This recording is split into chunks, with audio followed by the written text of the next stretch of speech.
오늘 여러분과 함께 깊이 파고들 자료는요, 바로 한국의 언론사 내일신문에 대한 심층 분석 보고서입니다. 특히 작년이었죠.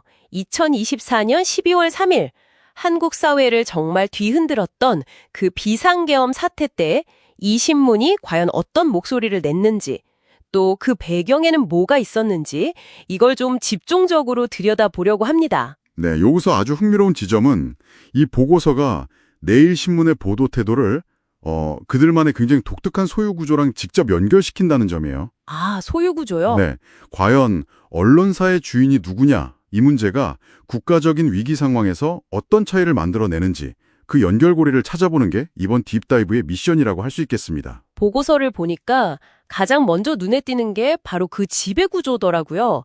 다른 언론사들이랑은 완전히 다르던데요. 사원주주제라고 하던데 이게 구체적으로 어떤 건가요? 말 그대로 직원들이, 그러니까 사원들이 주인인 회사라는 뜻입니다. 아, 직원들이요? 네, 보고서 분석을 보면요. 경영진하고 사원 같은 내부 구성원들이 가진 지분을 다 합치면 이게 무려 62%에 달해요. 62%나요? 그렇죠. 그러니까 외부 대기업이나 어떤 특정 자본가라 마음대로 흔들 수 없는 구조인 거죠. 덕분에 광고주나 정치 권력의 압력에서 상대적으로 자유롭게 편집권을 가질 수 있는 토대가 마련된 거고요.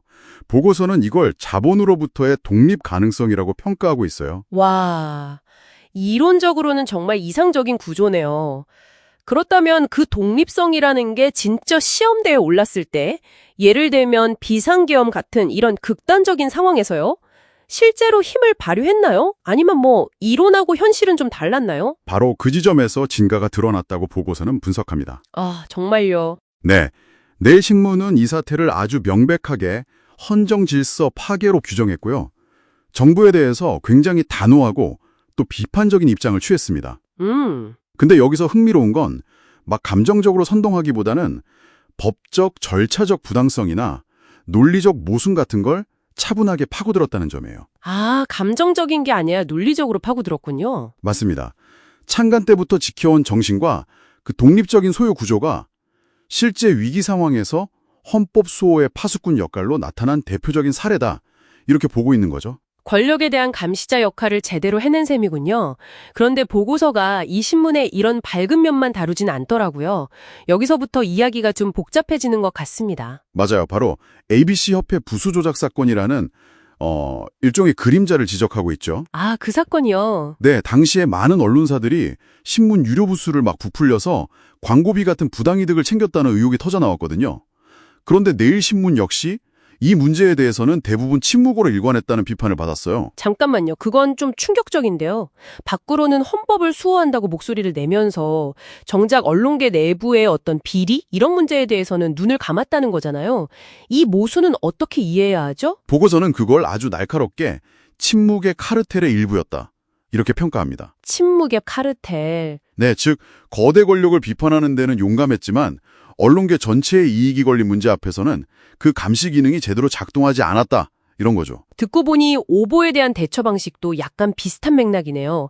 명백한 오보가 있어도 소송이나 중재 결정이 나오기 전까지는 정정 보도에 굉장히 소극적이다. 이런 비판도 함께 제기됐잖아요. 맞습니다. 결국 이상을 추구하면서도 언론 산업 내부자로서의 한계는 벗어나지 못했다. 이렇게 볼 수 있겠군요. 정확합니다. 이상을 향한 날갯짓과 현실의 중력이 동시에 작용한 그런 셈이죠. 와, 권력은 용감하게 감시하는데 자기 업계 문제는 외면했다. 이 두 가지를 합치면 이 신문 도대체 뭐라고 정의해야 할까요? 보고서의 최종 결론이 궁금해지네요. 보고서는 내일신문을 합리적 진보 성향에 신뢰할 만한 정책 전문지라고 평가합니다. 아, 정책 전문지요? 네, 사원주주제 덕분에 소유 구조나 독립성 지표는 매우 높음이라는 최상위 등급을 받았죠. 네. 하지만 방금 이야기 남은 그런 문제들 때문에 윤리나 신뢰성 지표는 중상 수준에 머물렀어요. 중상 수준이요? 그렇죠. 권력 감시에는 뛰어나지만 업계 내부 문제에는 약한 이런 이중적 면모를 보인다. 이렇게 결론을 내린 겁니다. 자, 오늘 딥다이브를 마무리하면서 여러분께 이런 질문을 한번 던져보고 싶네요. 아무리 이상적인 지배구조를 갖춘 언론사라고 해도 스스로가 속한 산업의 기득권이라는 현실 앞에서 과연 얼마나 자유로울 수 있을까요? 한 번쯤 생각해볼 만한 지점인 것 같습니다. 오늘 슬기로운 언소주 생활 어떠셨어요? 여러분께 도움이 되었다면 좋아요 한 번, 그리고 구독으로 응원해주세요.